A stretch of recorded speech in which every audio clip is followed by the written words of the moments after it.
Hello and welcome to the CBB Super Show, brought to you by the FTN Network. I'm your host, Walter Waddell, aka Dub Deuces 85. We're out here. We're just about through three and a half weeks of college basketball. It's been a great start to the season. We're doing our thing. I am enjoying Feast Week. Hope you guys are too. We have Thanksgiving this week. Lots of games from basically the time we wake up to the time we go to bed. The Maui Invitational taking place right now. Dayton absolutely waxing the hell out of North Carolina right now as we speak. And then there are more games in the morning. Appreciate everybody who continues to support the show and tune in. If you're watching on YouTube, you know what to do. Hit that like button. Interact with the show. All of that helps so much. And if you decided to watch on X/Twitter, make sure you retweet, repost, like, and interact there as well. All of it helps me out a tremendous amount, as well as the FTN network itself. WCBB, women's college basketball. Josh Gross is absolutely nuking there. Mike Randall is going nuts in our betting. I'm doing the prop thing myself. I'm doing a lot of alt point props from FanDuel, which has been extremely successful. And DFS is off to a very nice start. Yesterday is especially fun for a lot of us. Go Maryland. And then, a lot of ups and downs, tipsy-turvy, all this stuff. There's going to be a lot of tired legs in these tournaments, early season stuff as we figure it all out. But for the most part, we're going to be competitive each and every day. For the Super Show schedule right now, getting a lot of questions in DMs about, was there a show last night? When's the next one? So right now, the CBB version of the Super Show will be every Monday night for at least the next 3 weeks. That's going to take us through the college football season, which has basically one regular season week left for most teams. There's the Army-Navy week, of course, and there's conference championship weeks, and then we get into bowl games. Once we hit the bowl season, we're going to start transitioning. College basketball version of the show will start to be Monday, Tuesday, and Friday nights. But right now, for the next 2 to 3 weeks, you can count on the basketball version of the show Monday nights.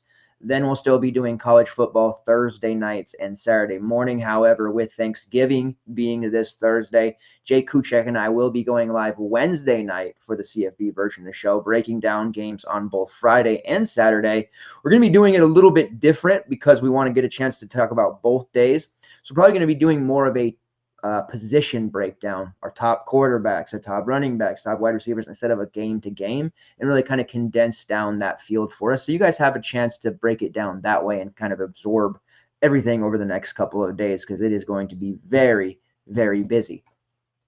Other thing, people are starting to sign up, that if you're not already a member of the FTN network and looking to get in with us here, asking me about what is offered for college basketball.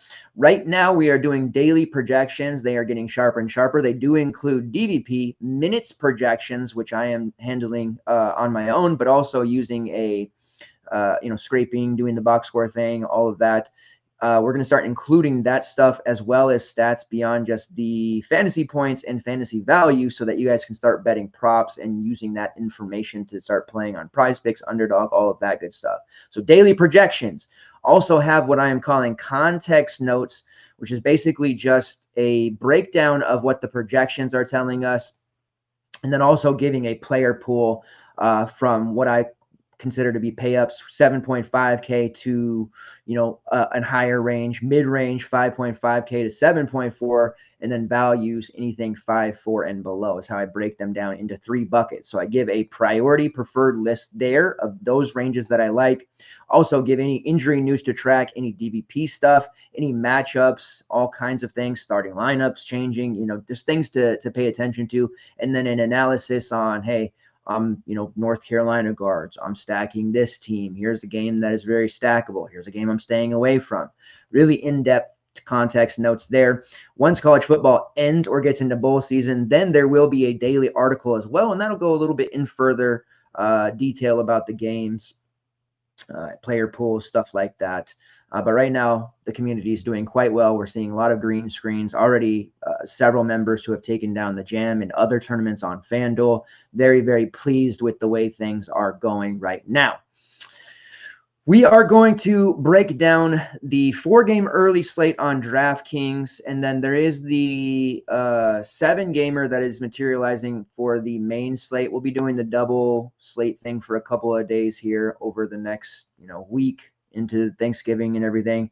The 7-game slate pricing obviously not going to be out yet because we're still waiting for the North Carolina Dayton winner, and then the loser of that game will go on to face Iowa State, of course. A lot of things going on here. The way that they're going to be determining the matchups. So, and the Maui Invitational has already had some really insane games. Auburn with a hell of a comeback win against Iowa State. This is really toughness training for them because they're playing against Duke on December 4th next Wednesday, and that is in the place that most of us refer to as Hell, Cameron Indoor Stadium. That's a really, really big game on tap. So this is a hell of a win for them against Iowa State. We saw Connecticut lose earlier in overtime. Say what you will, Dan Hurley, I know a lot of people talking trash about him losing to Memphis today. They get the benefit of the doubt. Obviously, this Connecticut team isn't what they were last year. Now, coming into last year, I said this team's going to repeat. Look at their roster, and everybody said it's so hard to do, so hard to do. Look at how good this team is. They had all those returners. I did not think that this year. I do think they're a team capable of going to the Sweet 16, Elite 8. I probably stopped short of calling them a Final Four team. They certainly have talent. We saw my man Jalen Stewart have a hell of a first half today. I don't know why he only played 16 minutes, though. Pump those minutes up there, Coach Hurley. Terrace Reed is like a fantasy point per minute god right now. I don't know when it's going to stop. Every time I think he's going to regress, he gets even better. And then, of course, Alex Caravan operating as their top player. He's good. He's more of a Scottie Pippen type, not a Michael Jordan type, right? And we're seeing him as the primary option. Maybe not the best. And UConn's defense got a little bit exposed here. But before everybody starts getting panicky and talking about, well, their first real game against a team with a pulse that's not, Lemoyne or New Hampshire, they got beat. But let's just settle down here. UConn last year, they had an early season loss to Kansas, inexplicable double-digit loss to Seton Hall, and people really at that point in December were like, is this team for real? And then they, of course, went on to win just about every single game. They had that blowout loss to Creighton in February. Nothing to really be worried about here. Dan Hurley is a great coach, one of the best currently in all of college basketball. And I do think they're going to, for what it's worth, smack Colorado around, which happens to be on this slate. So I'm going to be going in depth about the 4-gamer here. Don't have a pricing to give you for the 7-gamer. However, I will kind of go into the matchups that we have available and talk about them. We do have a Fort Wayne versus Radford game on the slate. Love it. Duke versus Kansas. And then Rutgers, fresh off the embarrassing loss that they just suffered. They're facing off against a Notre Dame team that is very beatable. Rutgers, after the loss to Kennesaw State. Kennesaw State hasn't been a upper tier, upper division team for too terribly long, at least in the grand scheme of things. But the first time in program history, and they're not an upper tier team now, I guess, but they're in the CUSA, kind of in my mind. That's an upper tier basketball program, better than the ASUN. And the first time in school history beating a team that's ranked. Big ass deal there.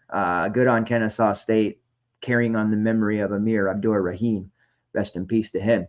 So, this is an interesting one. Lots of good games here. We'll have some prop opportunities. Prize Picks and Underdogs has been treating us pretty well. FanDuel pricing has been pretty soft, but we're going to focus primarily on DraftKings here. So let's get into it. We'll start with the first game here, which is Creighton versus San Diego State. And this is in a MTV what is referred to as the Players Era Festival, which is taking place tomorrow, the 27th and the 30th.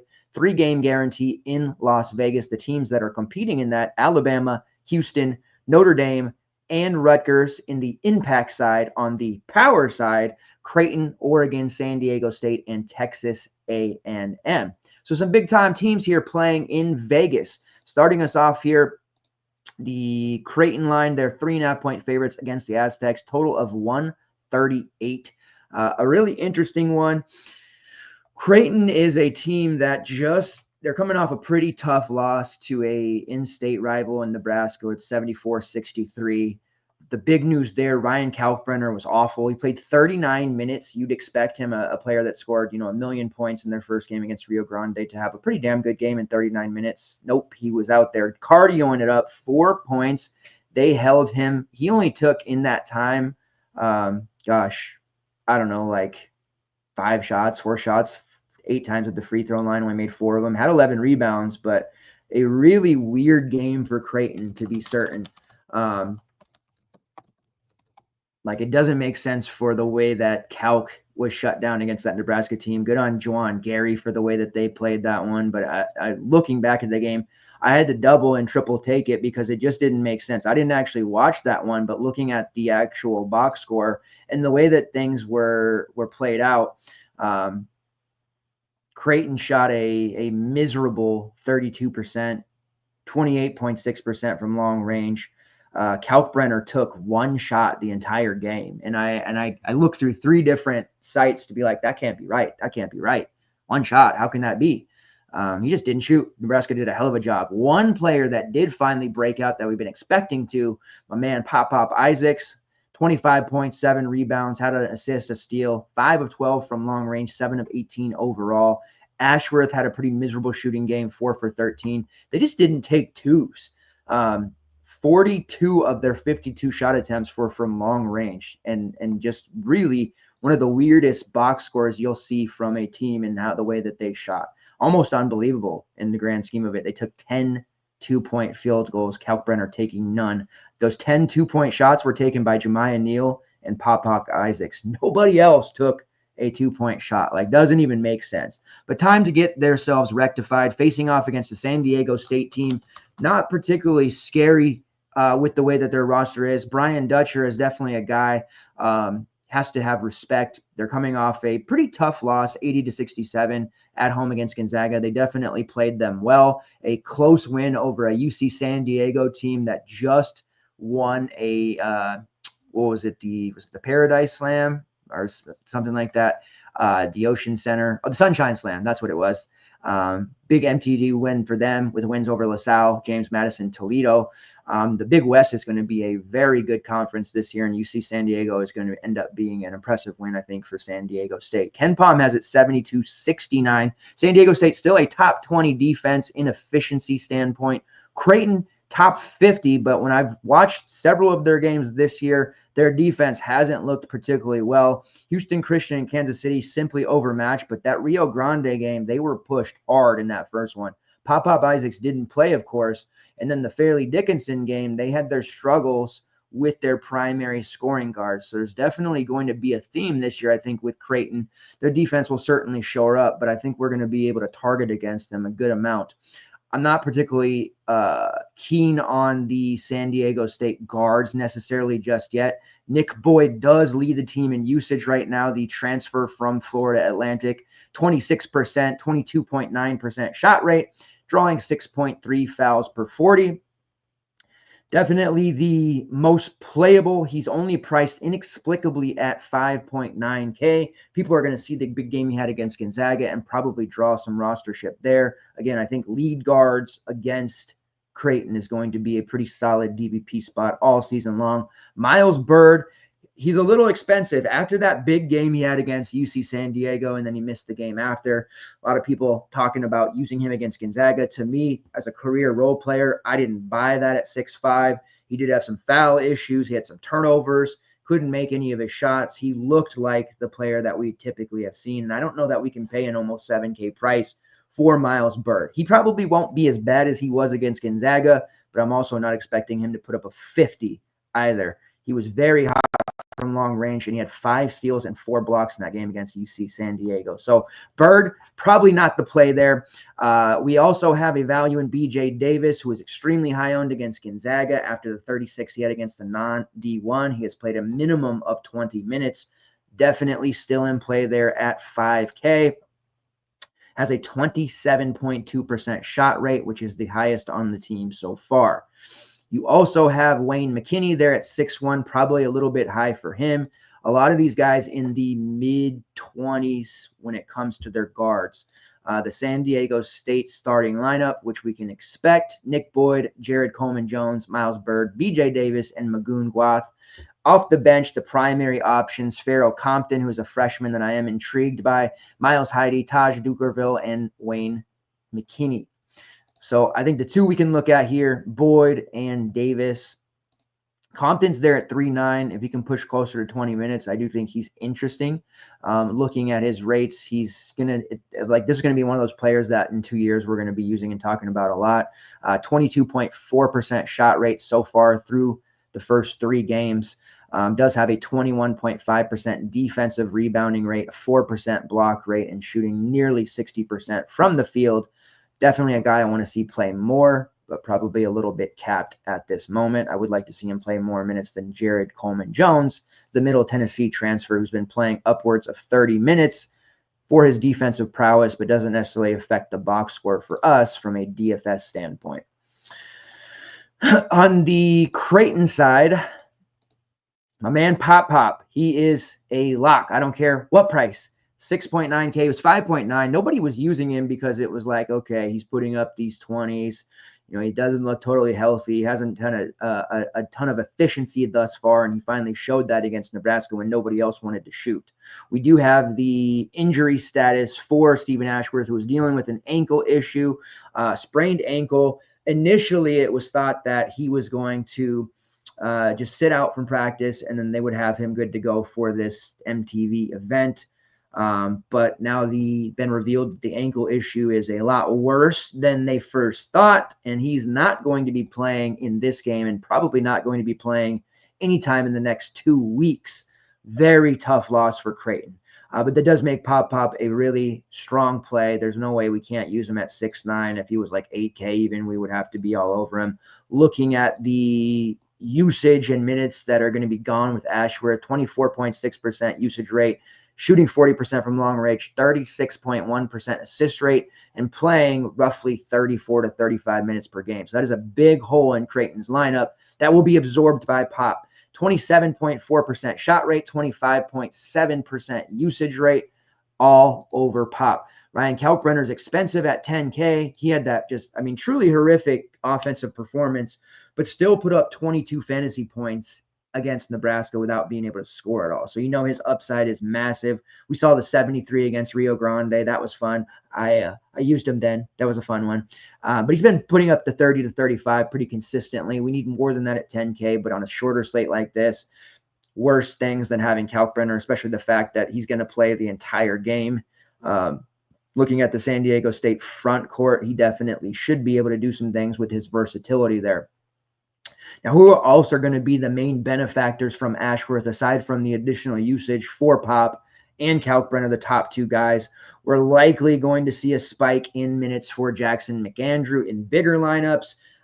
Mason Miller, who they continue to use 15 to 20 minutes. This is now year 3 for Mason Miller, just not seeing it from him. Jason Green, who did get some early run with Pop out for that first game. And then perhaps we see a little bit more of the freshman Ty Davis, who played just the 1 minute against Nebraska, but in the game against Rio Grande without Pop, he played 18 minutes, 9 points, 5 rebounds, 2 assists. He looked pretty solid. And then the game against Houston Christian, 16 minutes, 2 points, 3 rebounds, 2 assists, 13 against Fairleigh Dickinson, 4 rebounds, 3 assists, a steal. Definitely somebody that if we get an inkling that he's going to see somewhere closer to 15 to 20 minutes at 3.5K, I do think he is somewhat reputable and viable as a play there. Jackson McAndrew at 4.2. Again, if they have to run a bigger lineup, he's been seeing more minutes anyways. 18, 16, 19, and 15 after just 8 in their first game. 15 fantasy points, 9, 24, and 17. So I'm definitely interested in him. I think we see him kind of cross that 20-minute barrier somewhere between 22 to 25. With Pop, Jemiah Neal kind of operating as the backcourt. We have been seeing Isaac Trout a bit. This is where Creighton's depth just really kills them, lack of depth. And they're going to have to just run with this bigger lineup, which definitely means McAndrew's going to play a lot more. Looking at the overall Creighton rates for players who are not named Ashworth, Kalkbrenner, and Pop, Jackson McAndrew has a 26% shot rate, 23.5% usage rate, shooting about 26% from long range as a 6'10", kind of versatile big there. Not a big, bulky dude, but definitely tall. Has shot 23 threes. So he has the green light to shoot there, has a combined rebounding rate of nearly 29%. Also has been relatively strong drawing fouls, 6.2 fouls per 40. He is the value that I have the most interest in here. Jemiah Neal at 6'2", guard forward eligibility. We like it. Since the Rio Grande game, he has not scored less than 23 fantasy points. Expect him to play 36, 37, possibly the entire game. Definitely a viable play there as well. Easily the third best play on the team behind Isaacs and Kalkbrenner. Isaac Trout getting his way into the starting lineup a few times here. Just going to be reliant on his ability to make threes. He does contribute rebounds from time to time, but we've seen him and Mason Miller get more minutes before because of Creighton's lack of depth. And even with those extra minutes, they don't necessarily pay off. Miller, in 28 minutes against Rio Grande, out of necessity, did the Fitbit thing, 9 fantasy points. So I don't care if Miller starts. He's just not a guy that I can use. I take my chances on McAndrew any day over him, and I may even gamble a little bit on Ty Davis. Probably not in my main lineup, but if Ty Davis were to start unexpectedly, I would definitely be all in on him. For large field GPPs, I do have interest there in Ty Davis. These freshmen are going to develop. He has a pretty solid game, but obviously very raw, needs more time. Moving on to the UConn-Colorado game. This is a consolation brackets. Who would have thought? UConn in the consolation rounds. What's up, Lance? Appreciate you checking in. Thank you very much. I love seeing you in the chat there. Obviously, interact with that if you guys have any questions or you want to talk about anything in particular. We are watching the Maui game between North Carolina and Dayton at the same time. Need some Latang action here for a late finish. Anyways, UConn versus Colorado here. Colorado did not impress me one bit. UConn, say what you will about them, the way that they played. I did like what I saw to them, especially in the second half in the overtime period. They just clearly, once guys started fouling out, they didn't have a big answer for what was going on there with Memphis. And Memphis had some players foul out as well, but clearly they were a little bit more comfortable with the depth and the players that they had there. Not as great for UConn.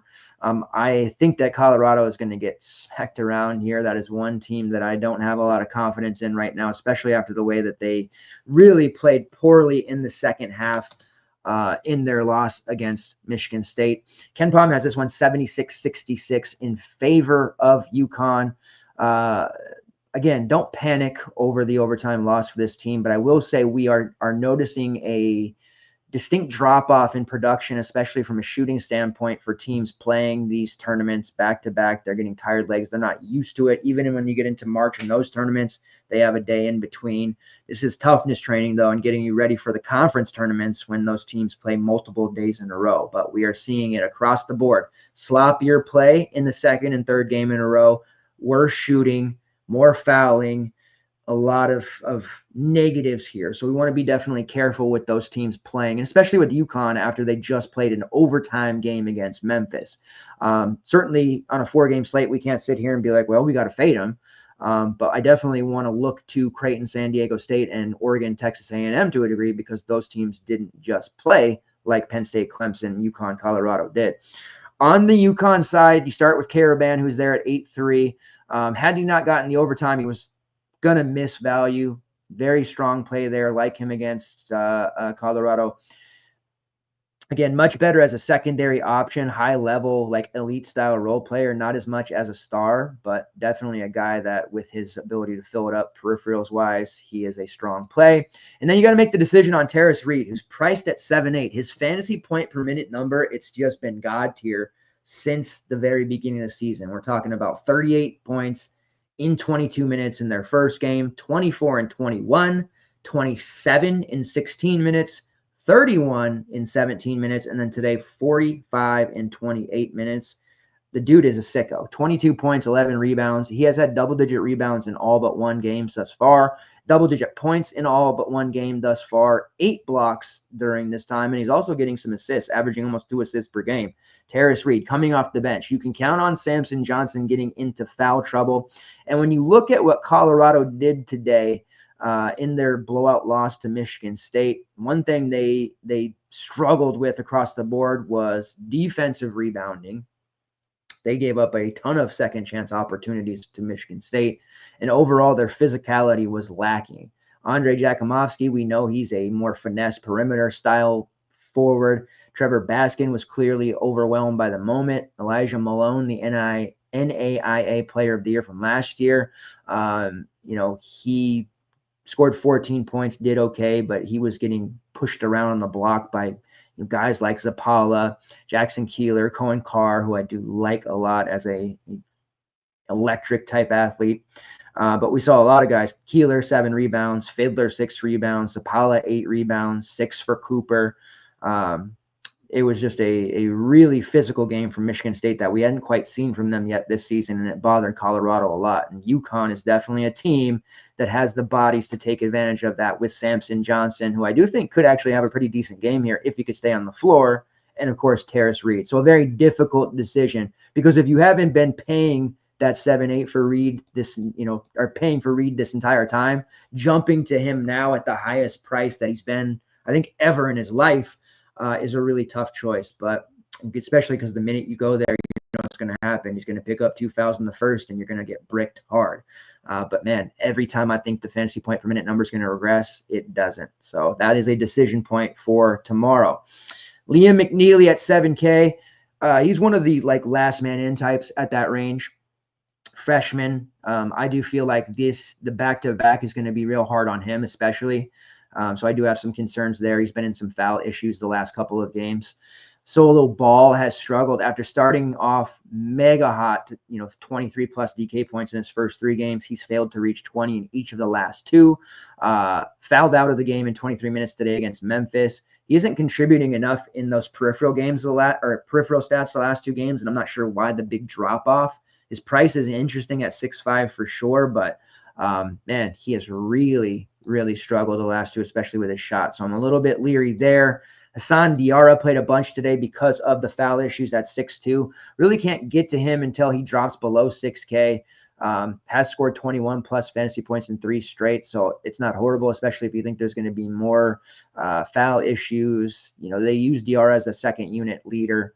Just a little bit priced up for me there at the 6'2" price. I do like Samson Johnson at 5'8". The upside is there. We've seen him put up some pretty big numbers, 20 plus in less than 20 minutes, but the fouls are just a problem for him continuously over and over and over again.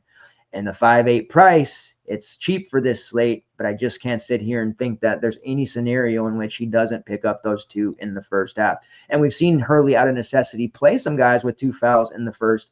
Tarris Reed a couple of times, but we haven't seen that with Samson Johnson very much. When he gets that second foul, his ass is glued to the bench.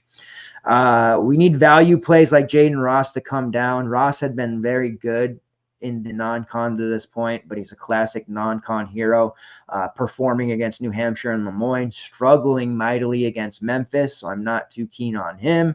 Aiden Mahaney, who is a starter, playing over 20 minutes to transfer from St. Mary's, was so good as a freshman there. And then his first game last year, remember he scored 20 real in the first half, and then he did nothing the rest of the year. It was so strange. He's really struggled to get acclimated to this system. Started out almost 7K for the season, was unplayable from the start. I don't think anyone has been using him. I know I haven't. I know the FTN community hasn't. But now he's getting to a price point at 4.9 where it's like, can I get there with Aiden Mahaney? Now, it's definitely on the table. His season high to this point is 15 fantasy points, so 3x. But I think at that price, I would be remiss if we didn't consider him heavily, honestly. But I hate the way he fits in this system. I think it was an error for him to transfer here. I think it was an error for Hurley. He'll probably eventually figure it out, but I just don't know that he's equipped to play in this system. One player that is equipped to play in this system is Jalen Stewart.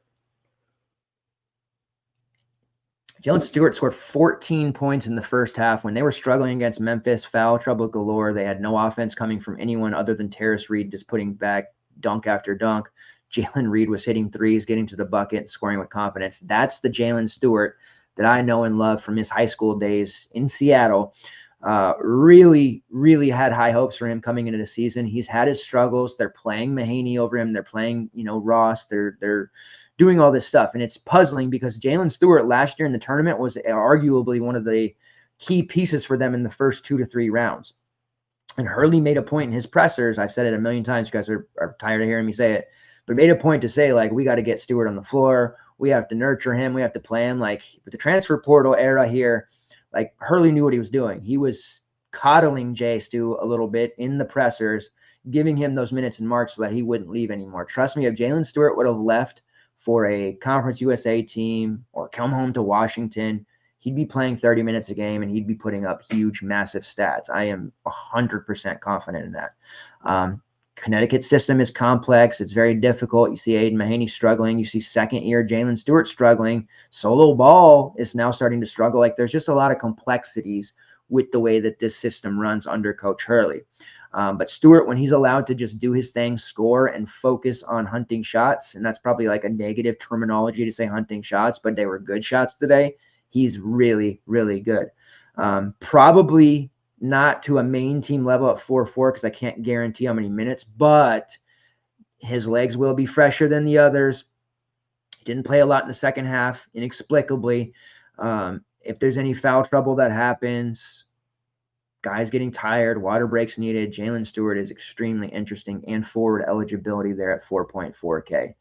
Keep in mind, though, I'm very, very homer when it comes to Jalen Stewart. I want nothing more than to see him succeed. Not a main team play yet, but at GPP large field at 4.4, you better believe it. If you would have used him today at 4K and got those 23, you'd be feeling great. I do think he's capable of putting up 16 to 18 in this spot. So 4.4, definitely intriguing.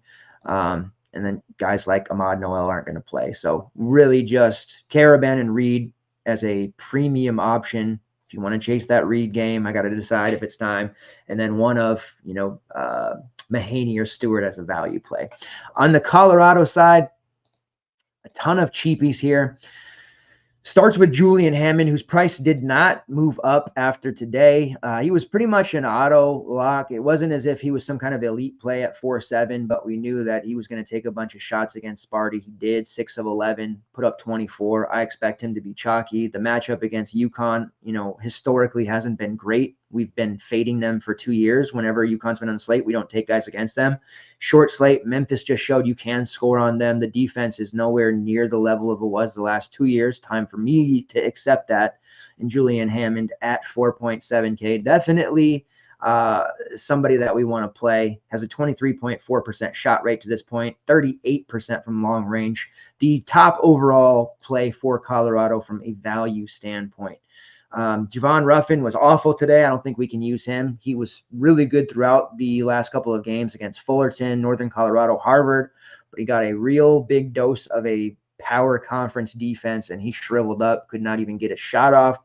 And then it comes down to Jakimovsky, Elijah Malone, and Trevor Baskin, who I really wanted to do well today because all I wanted to do in the Discord was talk about Carol Baskin, but it didn't work out. 6'1", 6'2", 6'4". All relatively the same, and output-wise, I think they're going to be pretty similar too. Like Malone's going to be somewhere between 20 and 25. Jakimovsky, same thing. He struggled today, only put up 14, but we know he can get hot from 3. And Baskin, who is a solid scorer from his days as a D2 All-Star and rebounder, he had his struggles against Sparty today as well. Just didn't look very aggressive, and it's going to be tough to go up against UConn and see those guys all step up. I do still like Baskin the best out of the 3.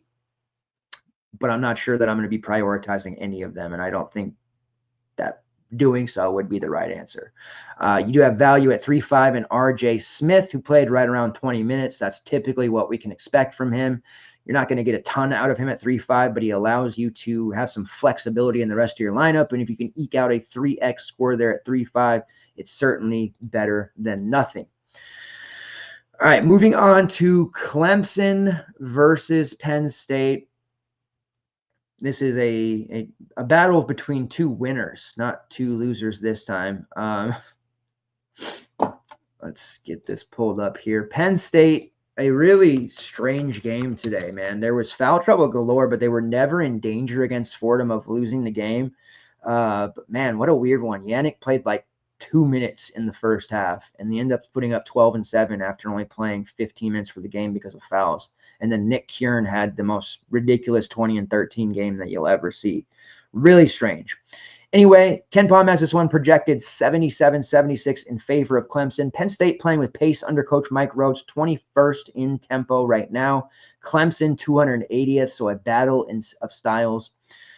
Looking at the Clemson side first, Ian Schiffelin, a premium play at 7.7K. Today, Clemson took care of business, taking out San Francisco 70-55. I was thoroughly impressed with the Clemson defense, the way that they contained Malik Thomas in the second half and basically decided that nobody on San Fran was going to score against them. They have it like that. Schiffelin, we know he is in the mold of, the last couple of years, not PJ Hall, but drawing a blank here. Hunter Tyson. I did pull that one right. He's in the hold of Hunter Tyson. He can shoot threes a little bit. He's a great rebounder. He can do a variety of things. Like, he's going to have that Hunter Tyson season, and he's just going to be really productive. It's going to be very few and far between where he's not putting up 30. So I do like him at 7.7. When you look at the overall rates for Schiffelin, they're definitely trending upwards. He's been a career like 15% shot rate. That's over 20% so far. His usage rate is 22.5%. He has a combined rebounding rate of nearly 40%. Shooting about 28% from long range so far on 14 attempts, but he did shoot 47% last year on 50. So I'm pretty confident that those numbers are going to go up. And then he has a block rate of 4%, which is currently a career high through the early point of the season. Chase Hunter there at 7.3. He had a pretty atrocious game against San Fran. He was really dialed in defensively, exerting a lot of energy. That was one of the games that I did watch today. He does have massive upside in the game against Boise State. We saw him took 21 shots, put up 46. Don't hate the idea of playing Chase Hunter, but I don't love it against Penn State, a opportunistic and physical defense on the perimeter. I think that could bother him a little bit. I'd much rather like Schiffelin or Victor Locken, but fouls are going to happen to either the Penn State bigs or Clemson, possibly both. Locken, pretty solid at 6'5". That price carries a lot of upside with it, but we need to see him avoid those fouls. Overall, Locken leads the team in usage at 26.4%. and shot rate at 28.9%, a combined rate of 29% rebounding, drawing 4.5 fouls per 40 and a 9% block rate, but 5.3 fouls called per 40. And going up against Yannick, that does scare me. Then you have the second line tier of values. Boston College transfer Jaden Zachary, who played 35 minutes today. I would expect him to play 30 plus. 5.5 is certainly a intriguing price for him. His role is a lot different on Clemson. He's more like the fourth or fifth option. Last year on BC, a lot of times he was the first option when Q Post got into foul trouble. Only took 3 shots today. Worrisome. Did put up almost 20 fantasy points despite just 3 shots. So that shows you that his peripherals have been solid. You have Chauncey Wiggins there at 4.7. Definitely a risky play. If he's not hitting threes, I don't know that we can really trust him too much. Miles Foster only played 3 minutes in a competitive game today. Not ideal. And then Chase's brother, Dylan, I had should have trusted it today and didn't. But Dylan Hunter at 4.2K played 22 minutes against San Francisco, put up 21. Now, we saw him in somewhat competitive games with elevated minutes, and he has produced. And the game against Radford got away from Radford in the second half, but Hunter was a big part of that second half. Hit a bunch of threes, put up 22. And that to me didn't seem like an outlier. That seemed like something that we could get from Dylan Hunter with regularity, especially if he plays over 20 minutes. He did play 22 minutes against San Francisco, put up 11.6 rebounds, 21 fantasy points at 4.2K. I once again like Dylan Hunter as a value play. Didn't end up using him in my main build earlier today, which was a mistake, but we did mention him and had a pretty lengthy conversation about him at that. On the Penn State side, my favorite play is still Yannick Conan Niederhauser at 6.6K, but fouls, something's got to give because Clemson's front court draws fouls. Penn State's front court draws fouls. And Yannick is one of those guys who can really fill it up on a fantasy point per minute basis. But look at the 2 games that he had foul issues. Virginia Tech, he played 12 minutes before fouling out, did absolutely nothing. Today against Fordham, he only played 2 minutes in the first half because 2 foul participation for Coach Rhodes isn't great. He played just 14 minutes, so 12 in the second half, and he still put up nearly 23 fantasy points. That play should have paid us off a lot more. Had he gotten 25 to 26 minutes more in line with his season average, he would have put up 40. I'm very confident in that. I'm not confident he doesn't get into foul trouble against this Clemson team. Schiflin drawing 4 fouls per 40, Locken 5, Miles Foster when he's on the floor 6.4, Chase Hunter 3.3. There's a lot of guys who can draw fouls on this Clemson team. When you look at Penn State side, Yannick, he draws fouls with the best of them. 9 fouls per 40 drawn, 5th best mark in the country right now. Locken could be in trouble against Yannick. It's going to be a race to see who fouls each other out first. I do like Yannick better as a DFS play, but again, I'm really nervous about fouls, and we've been hit by the foul bug quite a bit the last couple of days. Ace Baldwin had a terrible, by his standards, game today, and as expensive as he is, we need a lot more than 27.5 fantasy points. Still a good score, but we need a hell of a lot more. We need him to at least go over 30. Expect him to be relatively chalky. He was today. Just a name that people know. His peripherals are strong. Draws 6.5 fouls per 40. Has a assist rate that's top 50 at 36.3%. Shooting 40% from long range on 25 attempts.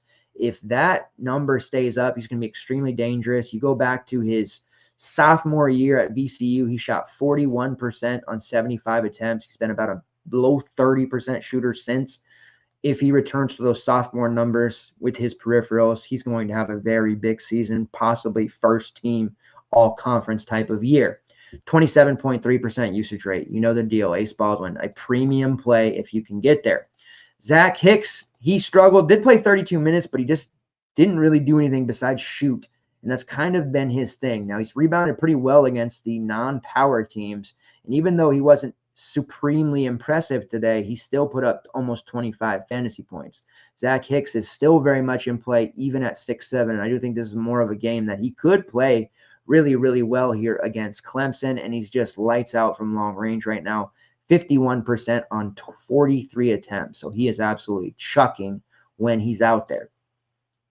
Nick Kieran is 6'7". I wouldn't even consider him at 6'4" today, and he went off for 43 on the heels of the Fort Wayne game in which he had 32. I certainly will not be chasing that now that he's 6'7". I anticipate some people doing so. It took a lot of foul issues on both sides. Ace Baldwin was in foul trouble, and then the game got away from Fordham, and when it did, Nick Kieran just kind of just played the remainder of the second half completely unimpeded, grabbed every rebound, got to the line a few times, was just getting every putback. He was a complete terror against Fordham. I would not anticipate him putting up that big of a number there. If he does, I'm going to get smacked, but I'm not chasing that. Puff Johnson at 6'3", priced probably where he should be. Solid guard forward eligibility, kind of a last man in type. I don't mind there. And then there's not a lot after that. Guys like DeMarco Dunn don't play enough minutes to really be useful. Freddie Dion, Kachienze, not really my cup of tea. All right, Oregon versus Texas A&M. Ken Palm has this one 70-70 in favor of Texas A&M. Two teams that we know should be pretty competitive in Vegas. This is part of that Players National event that we had mentioned earlier. Starting off with the Oregon side, Nate Biddle as mega chalk and underpriced at 5'6" for us against Oregon State, 52. Huge game. He's been fantastic. We knew coming into the season that he was going to be a very, very big-time player for them. The problem with Biddle over the years, he hasn't exactly stayed healthy, and he's also played on a team where he lost minutes, with N'Faly Dante, who also dealt with health issues. Dante dominated for a few years there, and he just, couldn't get on the court as much. And when he did, he was either in foul trouble or getting into injury stuff. Frank Kepnong a couple of years ago was also on the team. So he's just really been in a very deep center rotation and health issues. Right now he's healthy and he's not got much competition. You know, they do have the youngster Kwame Evans, who's more of a 4 instead of a center. They do have Mookie Cook, who's a little bit undersized, and then Supreme Cook, who is a load, but he's also pretty undersized. So the 7-footer Nate Biddle should continue to see success here. And going up against the Texas A&M team, they're definitely going to need him to play 30-plus minutes. Priced at 7.9, I think he's still probably underpriced considering what he's going to do. Looking at his overall rates, 27.8% shot rate. That leads the team, 26.6% usage rate, combined rebounding rate of nearly 40%, and a block rate of 8.1%. The really exciting thing, his fouls called per 40 rate is only 2.8. Some of the things we always get worried about with bigs is they're going to get into foul trouble. Guys are driving into them. They're getting over the back calls. They're banging down low for rebounds. He's been pretty solid, but they've only really played the one team in Oregon State that was any kind of, you know, upper tier team, and then only upper tier in name because of the conference they play in. Troy, Portland, Montana, not the who's of teams. So we're getting a chance to see them play against a very good Texas A&M team, but the 7.9 price point, definitely interested there. Jackson Shellstad at 6'4". He had a huge game against Oregon State. I think he's one of those guys where you always feel he's going to project well too. You always feel pretty safe about him.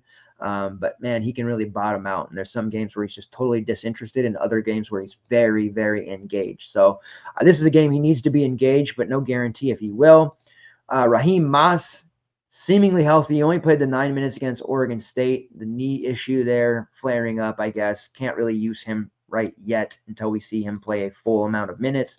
TJ Bamba, part of the rotation, high usage guy at Villanova and Washington State. Not really the case here for Oregon because they're so deep at his position.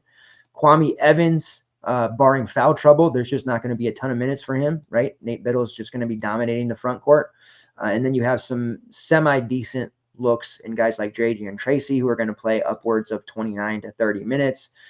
Brandon Angel, who's going to play mid-20s minutes on the wing, but not playing particularly well because the shots aren't there. And then you do have Supreme Cook at 4.9, who's an interesting price, but again, barring foul trouble, injuries, fatigue for Nate Biddle, where are those minutes going to be for him? They're just not going to come. So Nate Biddle, Jackson Shellstad, maybe a little Jadrian Tracy there, but overall, that's really all we can do on Oregon. On the Texas A&M side, really cheap price for Wade Taylor, 7.5K. What? That's a cheap price for a player, though, that hasn't been his usual self. There are two players in particular, and they're both from the SEC, that just haven't looked like the diabolical killers that they were last year. And Wade Taylor and Mark Sears are those two players. Mark Sears has really struggled with his shot. We saw him in the last Alabama game take himself out of the game because the team was playing so well. Wade Taylor hasn't been taking himself out of games, but he's definitely struggled by his standards. In the last game against Southern, he put up 33, which was a season high, 17 points, 4 rebounds, 6 assists. That's more what we're used to seeing with Taylor. Part of the issues that he's had, foul trouble, which he had against UCF, had against Lamar, and the game, was it Ohio State? He actually fouled out. They did win that game 70-8 to 64 somehow, but Taylor fouled out in just 28 minutes. And a lot of that was the return or the health of Zurich Phelps and then Manny Obasake playing like last year's Manny instead of this year's Manny. So that was a hell of a win over Ohio State when they probably shouldn't have any business doing so. Now we have Wade Taylor not at 9.1, not at 8.7, not even at 8K. We have him at 7.5K. Now is the time to go back to Wade Taylor. That is a very good price for him. And even with his struggles, he's been right around 25 to 30 fantasy points at 7.5. The upside is massive. We know he can break out and put up 40 plus. And if he continues to churn out those 25 to 30, we're okay with that at 7.5K. We are going back to Wade Taylor for pretty much the first time this season. I don't know about you guys. I haven't really been using him yet this year, but I'm certainly going to be heavy on Wade Taylor in this one. Zurich Phelps right there at 7.4 as well. Certainly can play both. Now, we had Texas A&M stacks a lot last year, and it worked a hell of a lot. Boots Radford. Can Phelps take that Boots Radford role? Certainly. Obasake at 4-3 is interesting. He had to play a lot more minutes against Ohio State, and he looked really good there, but he's been pretty awful since and before. The minutes aren't there. It's kind of disappointing because I thought he was going to really jettison and take off this year and really, kind of continue on where he left off last season. It just hasn't happened. It's strictly a minutes thing. So he is interesting at 4-3, but where can we use him at? No, he's going to play big minutes. GPP, MME stuff, perhaps you're predicting some foul issues for someone else. That's fine. Pharrell Payne played just 7 minutes. It seems like cue the Undertaker, meme. Henry Coleman has risen from the dead and is seeing minutes after being basically deceased, comatose, whatever you want to say. He was completely out of the rotation at times last year. They bring in Pharrell Payne from Minnesota. Where's Henry Coleman going to get minutes? And Coleman arguably been the best front court player for the Aggies this year. 27 minutes in their last game, 21 against Ohio State. He only played the 12 against UCF, which is what I expected to see from him, but he's forcing his way onto the court, playing over Payne now. Solo Washington dealing with an undisclosed injury, slow going. His minutes have been ramping up lately. We did see Solo have a really nice game in 30 minutes against Southern, 11 rebounds, 5 points. Washington has his spot in the front court. Coleman kind of phasing out Pharrell Payne. And then you have Anderson Garcia, who can defend multiple positions, is a great rebounder, very active player. It just doesn't leave a lot of other minutes for the front court. Somebody between Garcia, Coleman, Washington, and Payne is going to be on the outside looking in. Right now, that would appear to be Pharrell Payne, who, if he continues starting, certainly has some merit at 4-7, but you can't feel very good about last game when he played just the 7 minutes. Coleman at 5-5, I expect to see an ownership spike. I'm uncomfortable with it. I may zag over to Solo Washington, who I like better. Coleman chalk is just something I don't know that I can handle right now in the front court. Like Nate Biddle will own Henry Coleman. Pretty confident in that. On the same token, he could do the same to Solo Washington, but I do like Solo a little bit more at 5K. And I love Anderson Garcia. I really do. At 5, I wish he was a little cheaper, but man, that dude is so active. He deserves 35 plus minutes a night. When you look at his overall rates, his combined rebounding rate's nearly 30%, 3.5% block rate, shooting 50% from long range. He does have a high foul rate, unfortunately, and he just doesn't shoot unless he gets putbacks. But that dude has peripherals for days. If you put his peripherals with like Wade Taylor scoring, you'd have one hell of a player. Yeah. Zurich Phillips has the 9th highest usage rate in the country, by the way, right now. I think there is merit to playing both Taylor and Phelps along with Biddle in this game and just locking that in as the late afternoon hammer and feeling pretty damn good about that. What's up, my man, Don? Don Place. Listening from work, would like to pick your brain and ask you what game you like spread-wise tomorrow. Anybody who comes in, please say yes. Thank you for that. Advertising the like button really does help us. Yeah, I will hit the spreads here in a second. Real quick. Looks like North Carolina's come all the way back, 71-68, 7 minutes left. So we'll see how that one shakes out. We don't have the slate for the next one, but on that one right now, Michigan State versus Memphis, Radford versus Fort Wayne, Houston versus Alabama, Duke versus Kansas. That's going to be a big one. Rutgers versus Notre Dame, and then Iowa State versus the loser of North Carolina Dayton, Auburn versus the winner of North Carolina Dayton. So in those ones, real quick, PJ Haggerty, of course. Dane Danger looked pretty damn good, and then Tyrese Hunter had a monster game for Memphis today. I would not chase Tyrese Hunter. We know he is an up-and-down player, and the moment you trust him, he's going to hurt you.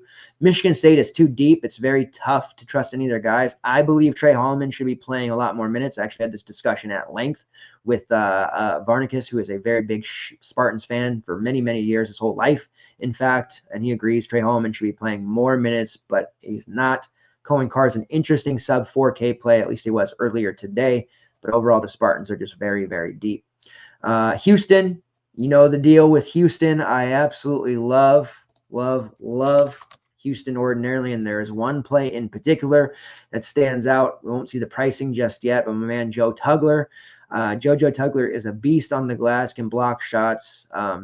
they're going to need him. This matchup against Alabama just screams JoJo Tugler. Lots of opportunities for rebounds. The main thing he needs to avoid is foul issues. Alabama, Grant Nelson, suspect he's going to be over 8K. He had the massive game there. Mark Sears is going to have to wake up. We'll see if we get a decent price on Sears there. If he drops under like 8K, which I doubt it, he's got to be in play. LeBaron Fillon is amazing. I don't think that this is a game that I really want to fade him, but Houston defense is still Houston defense, so we have to be extremely careful there. It's wild because, you know, Fillon was all set up to be a Kansas guy with Bill Self, but reneged on his commitment. Bill Self acted as if they didn't need him, and now he is, God, man, one of the best freshmen that really nobody's talking about, but should be. And then you see over in St. John's, Zuby Ejiofor is having a massive year. Like Zuby and LeBaron could be on Kansas right now, and they're not. That's just crazy. The Rutgers game is Ace Bailey. If he's priced under 7K, we're just going to have to play him. He had a pretty rough one last game in their loss to Kennesaw State, but you'd have to go back to him. Duke versus Kansas is going to be an absolute war. Obviously, the decision there, Cooper Flagg, if he's under 10K, you just have to keep playing him. Like Con Knipple, that is my dude. And then the Radford, and then as far as Iowa State games, man, defensively, they're tough. Like the second half in that one became a really big scoring output. I typically don't like to target against Auburn or Iowa State, especially this year. But we'll see how that shakes out. I still like North Carolina guards regardless. If they play Auburn, especially Iowa State, maybe not as much. And then Dayton against Auburn or Iowa State, that's going to be a pretty tough one for me. I would probably be on someone like Keyshawn Gilbert there. And on the Auburn side, obviously decision, Janai Broom. Cooper Flagg versus Hunter Dickinson versus Janai Broom for your pay up. And then let's talk about the Radford game real quick, because that's one that people aren't going to really know a ton about, right? Ken Pom projection on that one's 80 to 74. That should be a very fun game.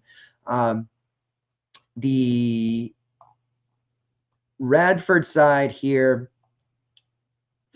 starting lineup, Brandon Macklin, Jarvis Moss, Isaiah Gaines, Josiah Harris, and Ubu Yamazaki. Now, Jarvis Moss is the dude.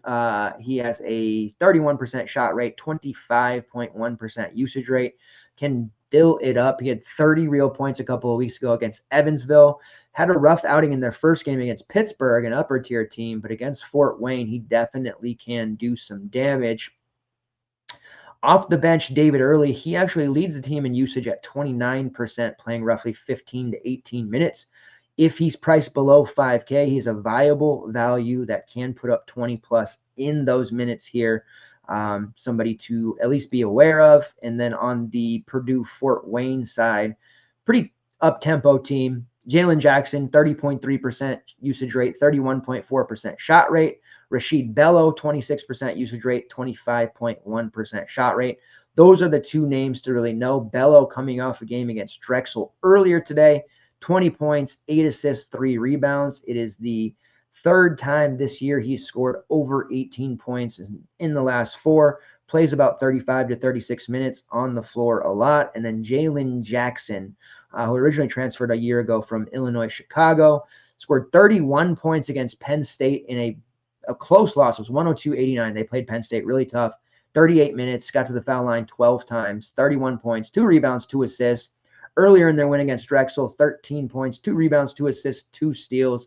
He has scored double-digit points in every single game this year, and his rebounding rate has been relatively solid. 7 rebounds against Bethune-Cookman, 7 against UCF, and then 4 against Southern Indiana.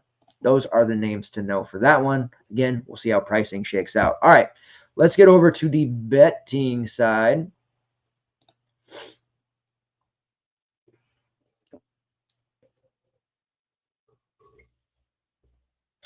So as much as I hate Oregon on the neutral against Texas A&M +3, I would say that's a pretty strong bet on the Oregon side there. Maybe a sprinkle of the money line. Again, I hate Oregon as much as anyone in this world, but I definitely think that +3 is a good bet there. Tulane versus Wyoming. Tulane is -1.5. I like Tulane to beat Wyoming. The Tulane team is once again very, very fun, as they typically are each and every year. We haven't had them on a slate yet that I Did we have him? I don't think we've had him on a slate yet, but Ron Hunter has his team playing fast. They just had a overtime loss to a very fun New Orleans team on the neutral court against Wyoming. I do like them to win that one outright and to cover the 1.5. Georgetown has been a team like Mike Randall just fades them all the time, and typically you can get away with it. They're playing Wagner. It is, what's it? 12.5. So Georgetown has 12.5 point favorites at home against Wagner. Ken Palm has it 71-58. I would be inclined to take Wagner plus 12.5 there. I don't know, man. Georgetown is a program that should be really good. Ed Cooley burned a lot of bridges. They were awful last year.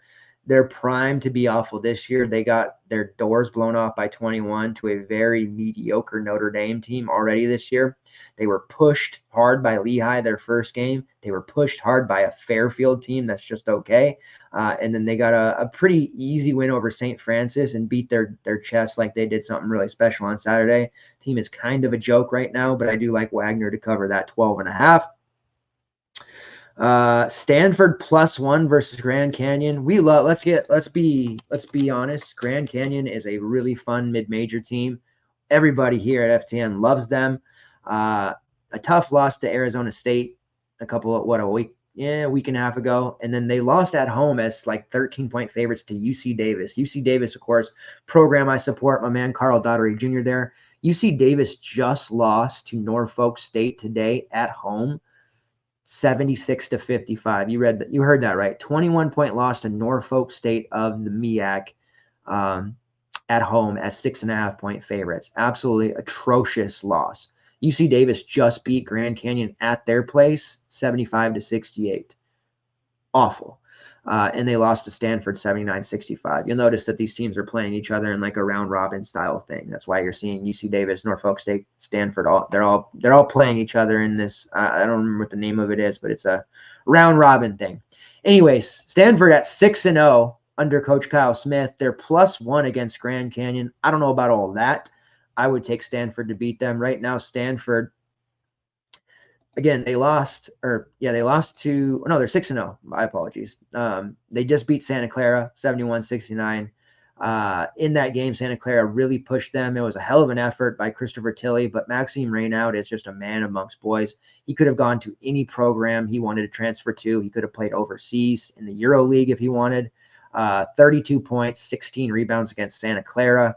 Absolute stud. They also got Isaiah Sellers from USC, who is a three-point shooting maniac and can score as good as anyone right now in the conference or in the country for that matter, in the ACC. But I don't know that Stanford's losing this game. Ken Palm does have it 76-73.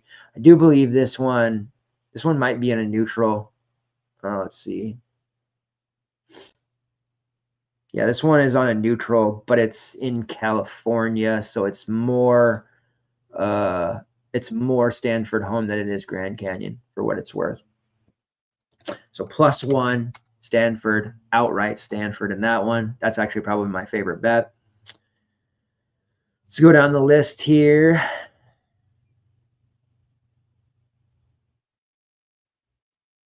Duke is -3.5 against Kansas at home. I think I would be inclined to take that one. I still might. That's a maybe. Cal Poly versus Grambling -5. We'll take Cal Poly there. And then Notre Dame versus Rutgers. Notre Dame +2. I just can't get behind Rutgers. As exciting as Rutgers is coming into the season, they have 3 really good freshmen, 2 of which you know of, Dylan Harper and Ace Bailey, but also the big man, Lathan Somerville, who's going to be probably a 3 or 4 year player and be very, very good as early as next year. That was an unexcusable loss to Kennesaw State. And they were losing by like 15 for a lot of that game. Ace Bailey really got a taste of not only a bad whistle per se, but also physical defense. Kennesaw State had a very specific game plan for him, and he struggled. He ended up hitting a bunch of shots at the end to kind of bring them back, but it was a rough game. This is not a bet that I'm making in confidence of Notre Dame, but it's a bet that I'm making in lack of confidence in Rutgers. So Notre Dame +2 there for me. But favorite bets, Stanford +1, Cal Poly -5, and then Wagner +12.5. Those are my favorites. have some prop stuff too. I am abusing FanDuel right now. They have alt point props. Be stuff like Nate Biddle, they'll have it 14.5 or 13.5, right? And then they'll offer 9.5, 7.5, 11.5. Obviously, the odds suck at like 7.5 and 9.5, but 11.5 is like minus 188. So stuff like that. And then what I have earlier, Seth Trimble, alt point prop of 9.5, and his total being 11.5. It was 12.5 on there, minus 133. Just like abusing those alt point props. So FanDuel is definitely the place to bet props right now. DraftKings, they're doing a lot of not over unders, but like 20 plus, 30 plus, that kind of thing. So FanDuel is my preferred prop betting place right now. And we're just grinding along on these alt point props, and they're hitting at a pretty high rate. And again, they're minus 133 to minus 188, but it's money, right? So we're going to keep on hitting those. You can find those on the FTN tracker under the CBB screen each and every day. We also post them in Discord, but don't always get them onto the Discord, but you will find them on site on the tracker each and every day prior to the game starting. We're going to keep hitting those ones hard, so follow along throughout. Feel pretty good about that. Underdog and Prize Picks, they've been pretty decent. They're just not offering a lot right now. We've definitely been better on Prize Picks than Underdog so far for whatever reason. Doesn't appear to be any CBB stuff on Prize Picks just yet up for the day. Probably waiting on some tournament games. The Underdog slate, let's see. San Francisco taking on Fordham in the morning. I do like Marcus Williams over 11.5 points against Fordham. Take that all day long. Let's see. Andre Jakomowski under 11.5 points against UConn. Yannick Conan Niederhauser over 5.5 rebounds. They're only offering Nate Biddle points. We'll wait to see if they offer more there. I do like Wade Taylor to score over 15.5 points. I do think this is a pretty nice game for him. Frankie Fiddler under 12.5 points versus Memphis. Have not been impressed by Fiddler at all. He's not even like the 4th or 5th option as a starter. Can't get behind using him right now. And then Boise State taking on Boston College. Gotta like Omar Stanley over 12.5 points versus BC. Stanley is a menace on the block. Certainly a very strong play there.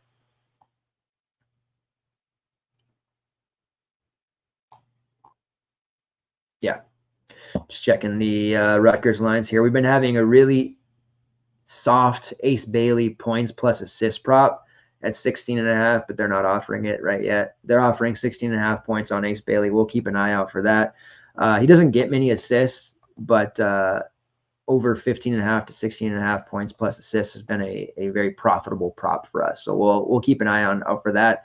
And then Washington State plays Fresno tomorrow late in the evening. They typically have that game on there with a bunch of different props for guys like Nate Calmes and Lawan Watt. So we'll keep our eye out for that as well. But that is, I think, everything all wrapped up in a nice, neat little bow, just over an hour.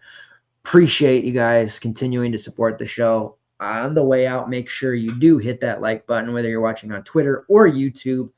Also be back Wednesday night this week, not Thursday, to cover the college football slates for both Friday after Thanksgiving and Saturday. All kinds of college football, 8+ games Friday, 10+ games Saturday, all day long, plus college basketball galore. We're out here, double duty, bowl season on the horizon, Heisman Award ceremony on the horizon, the CFB playoff, and of course, conference play, which will be here in the blink of an eye for college basketball.